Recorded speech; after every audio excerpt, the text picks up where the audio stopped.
demolition job. Yan daw ang ginagawa ng mga kalaban ni dating Pangulong Rodrigo Duterte kasunod ng pagdawit sa kanya sa pagpatay sa tatlong Chinese drug lords noong 2016. Ang banat naman ni dating Senadora Laila de Lima, ito na ang karma ng dating Pangulo. Nasa frontline ng balitang yan, Myron Enriquez. Tig-1 milyong piso kada ulo at kalayaan. Yan daw ang ipinangakong bayad sa pagpatay sa tatlong Chinese drug lords sa Davao City. Isiniwalat yan mismo ng 2 persons deprived of liberty o PDL na pumatay umano sa tatlong Chinese drug convicts sa Davao Prison and Penal Farm noong August 2016. Sila ang 2 bagong testigong iniharap kanina sa Quad Committee hearing ng Kamara tungkol sa umano'y koneksyon ng mga pogo, iligal na droga, Chinese syndicates at extrajudicial killings noong Duterte drug war. Isinalaysay ng 2 testigo na sina Fernando Magdadaro at Leopoldo Tan ang ginawa nilang krimen. Kwento ni Tan, nilapitan siya ng kanyang high school classmate na si SPO4 Arthur Narsolis na nooy naka-assign sa CIDG Region 11 at nakabase sa Davao City. Nakiusap sa akin si SPO4 Arthur Narsolis at sinabi niya na may ipatatrabaho ako sa iyo at may basbas sa taas. Baka matulungan ka rin namin na makalaya. Kakausapin ko namin ang presidente. Ang target, mga Chinese na sina Cho King Tung, Jackson Lee at Peter Wang. Agad naman daw tinanggap ni Tan ang trabaho at sinama ang kapwa preso na si Magdadaro. August 13, 2016 daw nang pagsamahin sina Tan, Magdadaro at ang tatlong Chinese sa isang Bartolina. Dito na raw nila pinagsasaksak ang mga ito gamit ang mga patalim na bigay rin umano ng mayor ng kulungan.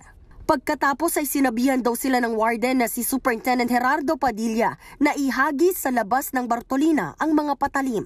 Dito na niya ikinuwento ang narinig niyang usapan ni Padilla at nang kausap nito sa cellphone na kaboses umano ni dating Pangulong Rodrigo Duterte. Ang kausap ni Superintendent Padilla ay si President Duterte dahil pamilyar ko ang boses niya. Nakakausap mo ba si President Duterte? Narinig ko lang palagi yung boses niya, kaya pamilyar yung boses na narinig ko. Pagkatapos ng tawag, sabi ni Superintendent Padilla sa mga kasamahan niya doon, tumawag si Presidente nag-congrats sa akin. Dahil sa sinabing ito ni Superintendent Padilla, kaya lalo akong napaniwala na ang tumawag sa kanya ay si President Duterte. Naka-speakerphone ba?